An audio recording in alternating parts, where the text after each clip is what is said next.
Full spoilers for Deltarune Chapter 5. Excluding the weird route, I fully expect there to be multiple large-in-scope theories around that for quite a while, so until the dust settles, I'm just going to sidestep that.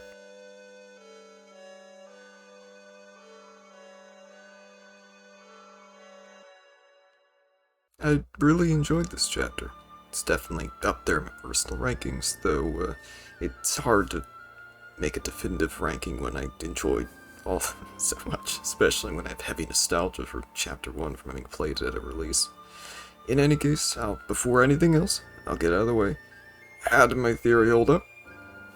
I mean, better than I could have hoped, honestly. Better than anyone can really hope for a Deltarune theory. I mean, the thing I put in the thumbnail, the Black Shard, barely had any relevance, unfortunately. But yeah, what I ascribed to the Black Shard sort of worked out. So I'm happy with that. I considered the Black Shard, or I guess in this case it would have been Flowery, to be a non-darkener or lightener, or a special type, which, Flowery ended up being a plant, so which doesn't fall into either category, according to Flowery. So, sure, I'll take it. And then, what I had ascribed to the Black Shard was being a yandere of sorts, because of Asgore lugging it around and ranting about his relationship woes. In this case, it ended up that it was all of the flowers being sort of a platonic yandere, though Flowery definitely took it more in a romantic way in some of his scenes. Maybe that's just me. In any case, one thing I definitely didn't expect, based on my original theory, and I found very funny, was that as a platonic yandere of sorts, Flowery was fairly in the right. I mean, as a platonic yandere, so to speak, he was trying to separate Chris and the Fun Gang from Asgore, trying to keep Asgore separated from everyone else. But while doing that, he simultaneously had picked up on the weird vibes Chris was giving off, and just being able to tell that Chris was acting differently, and aware enough about the situation to warn Susie separately about the shelter code. I can't really fault him for much of it, even if he was going about his connections with Asgore in an odd way. Oh, on that note, I'm also glad that, theory-wise, I was right about the fact that the Inferno of Jealousy definitely did not directly refer to Asgore. That I'm happy about. I was convinced that Asgore did not have a jealous bone in his body, and I put that in the theory. That turned out to be the case. That wasn't really touched on. As far as I can tell, the two possibilities for what the jealousy is referring to are either directly relating to Ralsei's jealousy over Flowery's freedom, I suppose, in the Dark World, or at the very least his how he expresses himself. Or it could be referring to Chris's jealousy over Noelle and Susie getting together based on a variety of different dialogue options you can do with Chris. But, yeah, I'm not quite sure which of the two is the main focus, but in any case, it definitely wasn't Asgore being jealous, so I'm happy with that. For the second half of my theory, where I switch gears and talk about diegetic game mechanics, we actually got more there, which is interesting. I definitely did not expect that. The battle menus were confirmed by Ralsei and Flowery's diegetic, if the characters know the right way to look within a Dark World. The same as with the config menu at the bare minimum, considering the goofs around the Flowery voice clips being able to be turned off, and the Ralsei's being able to be turned off when Flowery points that out. Which means that the config menu at the bare minimum is able to be messed with by characters in-universe. Similar to the config menu, it was confirmed, or even outright stated by Ralsei later on in the chapter, through dialogue with Flowery, that likely what Flowery can do with his fake statistics and the money scam, moving through puzzles, all the things that Flowery can do are likely things that Ralsei is also able to do, but he holds himself back from doing for some unknown, likely prophecy-related reason. The main point I want to say there is, Rouse can very likely mess with the menu. I don't know if Rouse would, but Rouse likely could, and there's no evidence that he hasn't been doing it the whole time. As a refresher for anyone that either doesn't remember that section of my original theory or hasn't seen the video yet, the bulk of what I talk about in the diegetic game mechanics section is my theory that the item descriptions specifically are being messed with or changed by some in-universe entity to fool the player, or at the very least misdirect or direct the player. Originally, I speculated that this is happening in more of the Gaster direction, but now it looks like Rouse could theoretically have done something similar. Now, personally, I don't feel like Rouse would. The most Rouse has really done in that vein has been stretch the truth in the prophecy direction with the prophecy telling at the beginning of the game. However, one character I feel like does have a little more evidence towards him now, and that would be Chris. Considering Chris has Dark World knowledge from before the game started that Rouse was unaware of, considering the conspiracy note that appeared on the floor that Rouse read partway through the Chapter 5 Dark World that Rouse was shocked by, that means that Chris likely knew where to look, like in the sense of looking for the menu. Chris likely knew where to look from the very beginning of the game and could have had influence over it. They already very likely had influence over the various checked acts within the game, and while I presume most people were under the assumption that those were a intentional misdirection of Chris thinking in a particular way, if instead it was Chris messing with the menu in a particular way, as we don't know how that works in universe, that's another possibility. And same with the music. It could similarly be that the music is something where you just have to listen to it in the right way, same as the menu, which Chris would then know in advance and be able to play on the piano in the holiday manner. As for 7-4, they made the Dark World, so I'm not shocked that a song they knew of in advance popped up there. In any case, since we can confirm that some of the menus are diegetic, we can confirm that characters can be made aware of these menus' existence when told by other characters, and we can assume that outside of Rouse, characters like Chris likely knew far in advance about their existence, while likely having influence over parts like the check dialogue as a result. My theory that a character has been messing with the item descriptions in-game has quite a bit more weight now, I'd say. Even if instead of Gaster, like I originally suggested, it seems like Chris might have a bit more evidence in their favor now. On one last lighthearted note before moving on, I did find it funny out of all of the things I'd mentioned in my theory. The one thing I didn't expect to be as right as it was I'd made a large emphasis on the Tenna dialogue from Chapter 3 being some sort of potential foreshadowing, where Tenna's yelling at El Nino and El Nino saying, "Oh, you're leaving me," and like that sort of thing. And I was implying that's going to be foreshadowing for something later, especially with the best friend dialogue being mirrored with the best friend dialogue Asgore said in the holiday manner at the midway or beginning point of Chapter 4. And it turned out that was foreshadowing, at least to me, it looks like that was foreshadowing the scene at the very end of Chapter 5, where Flowery is talking to Asgore about his mixtape. It wasn't anything serious, and maybe I'm exaggerating how right I was with it, but I did find it funny that of all things was more foreshadowing. My theory reflections are over for now, but on the topic of diegetic game mechanics, I did like a theory I saw shortly before the game came out. I don't remember by who, sorry, if anyone remembers, please put it in the comments.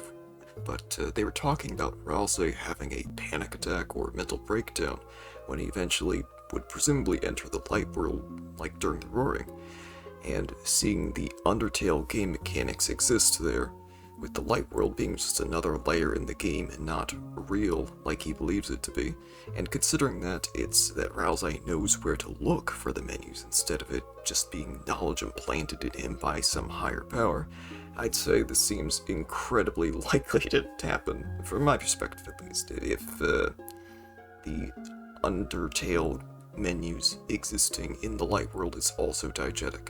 I suppose that's not confirmed or not, but still. Going back to my starting impressions of the chapter, I really enjoyed the opening's festival sequence. A highlight for me was definitely the Pizza Pants segment. I tried to set Pizza Pants up with Pizza Arena, but that didn't work out. I feel like I recall dialogue there saying that the worst outcome in the moment might lead to the best outcome later on from the car driver in that scene, but I could be misremembering. In any case, that's the way I went with for that scene. I enjoyed how that played out, even if it was a bit harsh in the moment. For the onion-san takoyaki scene, which I believe has been spread all around by this point, I did notice it early on, but it completely went over my head that was supposed to be onion-san, because in my main playthrough, I never got onion-san, as this is still my release save file from when I first played Chapter 1, back when it came out. I noticed the Sans punch card scene, of course, but similar to the Chapter 5 weird route, I'll hold off on touching on that too much until there's more of a community consensus around it. Going a little further on in the chapter, for the formation of the Dark World in Flower King by Chris, I was very, in the moment I was very pissed off at Chris. It was definitely meant to anger the player, especially being thrown to a trash can as per usual, I guess, but after that, seeing Flowery immediately harass the fun gang definitely felt a little cathartic. Less cathartic when it started to affect Ralsei, but still, it definitely endeared me more to Flowery than I feel like most in the community were right off the bat. I also was quite enjoying the fact that he was repeatedly saying "old buddy." I won't touch on it too much again, but I put in the reflection section about my thoughts on the parallels between Tenna and Asgore saying their best friend, relating that to Old Buddy with Flowery.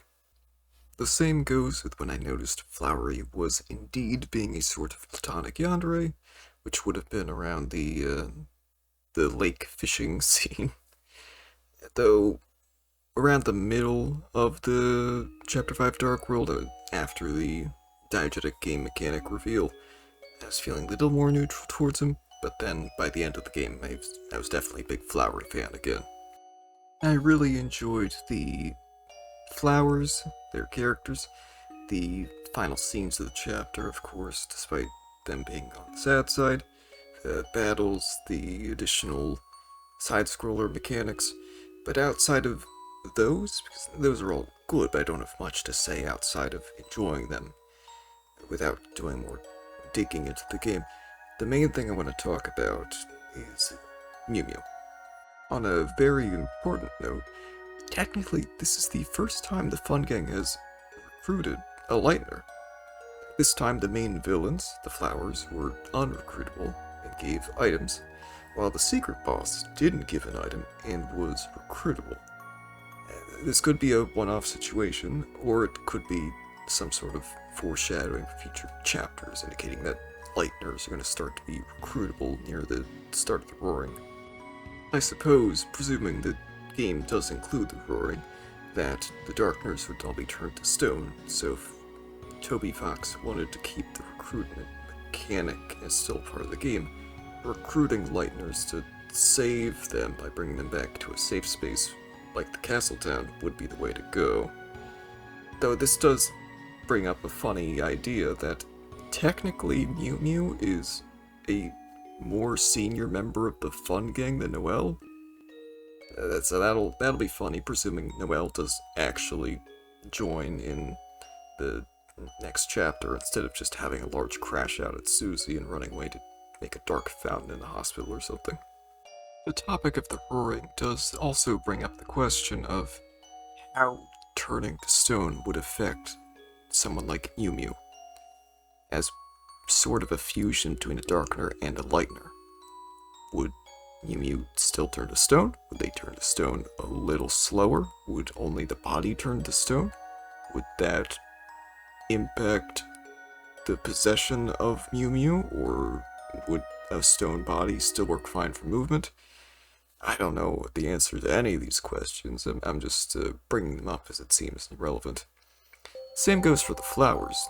We can presume that during the roaring, the flowers would become animate once more and not turn to stone because they're not darkeners. But for all we know, the roaring wouldn't impact them at all and they'd stay flowers. Or they'd still turn to stone. None of these questions are easy to answer. We'll just have to wait and see on that front. Though no matter what, during the roaring, as long as the turning to stone of darkeners isn't instant, this means that there's definitely going to be a scene of Alphys seeing MewMew and having a heart attack over anime being real, which I'm waiting with bated breath for that one. With MewMew now having made a full appearance within Deltarune, that does make me wonder. The initial joke with Alphys liking Season 2 of the anime that was shown at the beginning of Deltarune Chapter 1, to the best of my knowledge, the joke there was about how the tastes of Alphys in Deltarune were contrasted against the tastes with Alphys in Undertale, that Deltarune Alphys liked Season 2, while Undertale Alphys liked Season 1. Now, my understanding was that this was a joke based on the fact that the show was either similar enough or identical that the two Alphys having contrasting opinions, that was the joke. The joke was the show was the same, but the Alphys were different. Gaster sure is reusing assets again. Realistically, MewMew as a character is heavily influenced in both Undertale and Deltarune by the series or the anime that the character comes from. And presuming that said anime is similar or identical in both Undertale and Deltarune, which I feel like is a pretty safe assumption, that would make MewMew act more like a direct parallel between her Deltarune and Undertale counterparts than the majority of the returning Deltarune cast, who act more like different sides of the same coin. Except for Sans, of course. To me, this makes MewMew eventually ending up in Sans' home in Undertale very interesting. Now, in Undertale, MewMew does live where the dog shrine is in Sans Pirates' home, which is more of a version-exclusive joke sort of deal. So I wouldn't be incredibly shocked if this didn't amount to too much, but on the other hand, I also wouldn't be too incredibly shocked if there was some sort of scene later on between MewMew and Sans, which might build some sort of familiarity between the two. At least enough to make Sans a bit more comfortable with the arrangement. Presuming, of course, once again, that Sans Deltarune does eventually become Sans Undertale. But on all of that, I guess we'll have to wait and see. I'll hold off on too much speculation for the time being, and I'll stop my reflections on Deltarune Chapter 5 there. I really enjoyed the chapter, but I'll definitely have to give myself some time to gather my thoughts on it before saying too much more about it. And before moving on, I did want to say thank you all who watched my original theory. I didn't expect as many people to take a look at it as they did, and I appreciate all of you who did that, even if it was a little rough around the edges. Still, thank you.